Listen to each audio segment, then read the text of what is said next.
আমি হেলেনা রায়হান ক্লাসভেল থেকে তোমাদের সকলকে জানাই স্বাগতম। এসএসসি 25 যারা আছো তোমাদের মধ্যে অনেকের এই মুহূর্তে এসে হয়তো একটু তুমি ভয় পাচ্ছ বা তোমার মনে এই প্রশ্ন জাগছে, আমি আসলে কি পারি বা আমি কতটুকু সিলেবাস কমপ্লিট করেছি। নিজেকে যখন এই প্রশ্ন করছো, ইভেন যখন বই খুলছো তখন তুমি দেখছো তোমার আসলে 30 বা 40% অনেকেরই এরকম বা 50 সিলেবাস কমপ্লিট হয়েছে, অর্থাৎ এখনও তোমার 50 বা 60% সিলেবাস বাকি আছে। স্বাভাবিকভাবেই তুমি একটু ভয় পাওয়ার কথা, যার কারণে তুমি হয়তো ভাবছো এত কম সময় আছে, আবার সিলেবাসও অনেক বাকি, আমি মনে হয় আর কিছুই শেষ করতে পারবো না, শুধু শুধু বিভিন্ন কোর্স কিনে এখন আমার লাভ নেই। এটা তোমার ভাবনা, অনেকে এরকম ভাবছো। কিন্তু আমি তোমাকে আজকে একটা গল্প বলবো, যে গল্পটা একটা স্টুডেন্টের, আমাদের কোর্সেরই।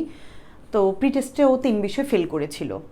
একটা কথা মনে রেখো, প্রত্যেকেই, ধরো তুমি এখন ভাবছো তোমার কি হবে, রেজাল্ট ভালো হবে না, বা তুমি এখন টাকা নষ্ট করতে চাও না কোনোভাবেই, সব কিছু মিলিয়ে তুমি যখন জাস্ট একটু চিন্তা করো, রেজাল্ট যখন খারাপ হবে মানুষ তোমাকে কীরকম ট্রিট করবে, আর যখন তুমি A+ পাবা বা ভালো একটা রেজাল্ট করবা তখন মানুষের রিয়েকশন কেমন হবে। একটা বিষয় কি জানো, সফলতার ভাগ সবাই নিতে চায় কিন্তু ব্যর্থতার দায়ভার কেউই নিতে চায় না।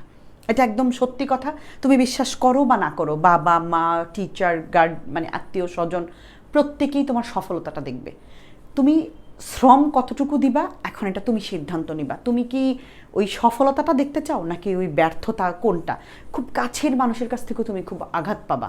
রেজাল্ট অনেক গুরুত্বপূর্ণ একটা বিষয় এসএসসির। অনেকে স্বপ্ন দেখে তুমি পরবর্তী জীবনে কি করলা ওটা কোনো ম্যাটার করে না, কিন্তু এসএসসির রেজাল্টটা খুব গুরুত্বপূর্ণ, এটা সবাই দেখতে চায়, জানতে চায়। সো আমি বলবো এই বিষয়ে আর অবহেলা না করে, এখনও সময় আছে। ক্লাসভেল ডিসকাউন্ট দিয়েছে তোমাদের ভর্তির ব্যাপারে, 1490 টাকায় 7টা বিষয়, এমন আহামরি কোনো টাকা না। ক্লাসভেলের যে দায়িত্বশীলতা এবং ক্লাসভেল যেই আন্তরিকতা, এটা তুমি আর কোথাও পাবে না। যদি তুমি শিখতে চাও এবং তুমি মনে করো তোমার একজন পারফেক্ট মেন্টর দরকার, এই মেন্টর আমি হব, তুমি অবশ্যই ক্লাসভেলে ভর্তি হতে পারো।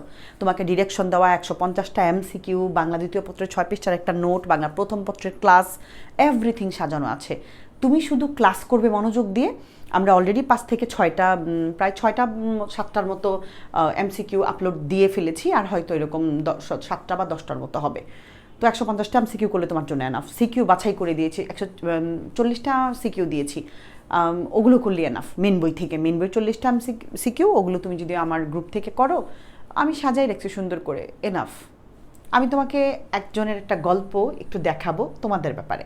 তো তার আগে একটু বলি, ভর্তির ব্যাপারে জানার জন্য ফার্স্ট কমেন্ট অথবা ডিসক্রিপশন বক্স দেখবে, কেমন, সেখানে ফোন নম্বর দেওয়া আছে। গল্পটা হচ্ছে এই যে, আমি মেয়েটা লিখেছে আমাকে, আমি ওটা আর কি এখানে লিখেছি যে তুমি কেন হেরে যাচ্ছ। আসসালামু আলাইকুম ম্যাম, আমি টেস্ট পরীক্ষায় পাশ করেছি। আপনি ঠিকই বলেন যে সফলতার ভাগ সবাই নিতে চায় কিন্তু ব্যর্থতার ভাগ কেউ নিবে না। আমি যখন প্রি টেস্ট পরীক্ষায় 3 বিষয়ে ফেল করেছিলাম তখন কেউ আমাকে একটু সাপোর্ট করেনি, কেউ আমাকে বলেনি যে তুমি পড়াশোনা করো, তোমার দ্বারা সম্ভব।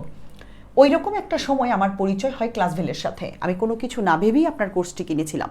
আমি স্কুলে ও বাইরে 2টা প্রাইভেট পড়তাম, কিন্তু কোর্সে ভর্তি হওয়ার পরে আমি সব বাদ দিয়ে দিই। কিন্তু তার জন্য আমার অনেক কথা শুনতে হয়। এমন একটা সময় আমার তখন যাচ্ছিল যে আমি কাউকে পাশে পাচ্ছিলাম না। এর মাঝে আমি আবার স্কুলে যাওয়া বাদ দিয়ে দিই। তার জন্য আমার আব্বু আমাকে অনেক কিছু বলে, কিন্তু আমি তা কানে না নিয়ে দিনরাত এক করে পড়াশোনা করি, এবং তার প্রতিফল হিসেবে আজ আমার এই অর্জন। স্যার যখন 350 জন শিক্ষার্থীর মধ্যে আমার নাম বললেন তখন সবাই অবাক, এটা কিভাবে সম্ভব। আমার সেই স্যারও আজকে অবাক, আমার বাবা মা সবাই খুব খুশি। সবারই খুশির মুহূর্তে আমার মনে পড়ে যাচ্ছে সেই প্রি টেস্টের পরের সময়ের কথা, তখন কি ছিলাম আর এখন কি হয়েছি। আসলে আমার এখনও বিশ্বাস হচ্ছে না, আমার বলার কোনো ভাষা নেই। নিজের খেয়াল রাখেন এবং এই অধমকে পথ দেখানোর জন্য আপনাকে ধন্যবাদ। তো আমার কোর্সের স্টুডেন্ট ডাউট সলভিং গ্রুপে এটা পোস্ট দিয়েছিলাম আগেও একবার। তো আমি বলবো, ও যদি পারে ঘুরে দাঁড়াতে, তুমি কেন পারবে না? একজন মানুষ চাইলেই পারে। সবাই কথা শুনিয়েছে, বলেছে ভর্তি হয় না, অনলাইন এই অনলাইন সেই, নিজের বাবা ফোন দেয় নাই, আরও অনেক কিছু আছে এখানে। তারপরেও মেয়েটা খুব ডেডিকেটেড ছিল, ইভেন নিজের লক্ষ্য নির্ধারণে সে স্থির ছিল। সো তুমি যদি মন থেকে চাও যে তুমি কিছু করতে চাও, তুমি শিখবে, তুমি শ্রম দিবে, তুমি চিটিং করবে না, তোমাকে আটকায় এমন কারো সাধ্য নাই। যদি তুমি ভালো একটা রেজাল্ট করতে চাও তোমাকে শ্রম দিতে হবে, এর বিকল্প কোনো ওয়ে নেই। আমি সাজেশন দিব, আমি প্রশ্ন দিব, আমি এই দিব, আমি সেই দিব, বিভিন্ন জায়গা থেকে কালেক্ট করেছো, বেসিক ক্লিয়ার না, তুমি কিছুই পারবা না।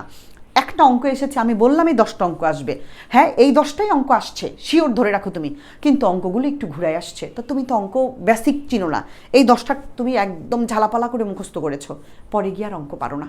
সমস্যা কিন্তু তার মানে তোমার মধ্যে। আমরা এত শর্টকাট খুঁজতে খুঁজতে এমন অবস্থায় চলে গেছি, পরিশ্রম করতে রাজি না। পরিশ্রম ছাড়া কোনো কিছুই সম্ভব না। আবার অনেকে আছে স্টুডেন্ট যে পরিশ্রম করতে চায়, হয়তো ভালো একজন মেন্টরই পায় নাই আজ পর্যন্ত, হয় এরকম যে ওর আসলে পড়াটা ভালোই লাগে না, কেউ ওকে পড়াটাতে মজাই দিতে পারেনি, যার কারণে পড়ার প্রতি একটা অনীহা তৈরি হয়ে গেছে। কিন্তু পরীক্ষা সবাই তো চায় পাশ করতে, কে চায় বলো ফেল করতে? তো আমি বলবো যদি তোমার সিচুয়েশান এমন হয়ে থাকে এবং তুমি চাও ঘুরে দাঁড়াতে, তুমি ক্লাস ভেলে আসতে পারো, আমি তোমার দায়িত্ব নিব, আমি চাই তুমি ভালো করো। ভালো থাকো সবাই, সবার জন্য অনেক অনেক শুভকামনা।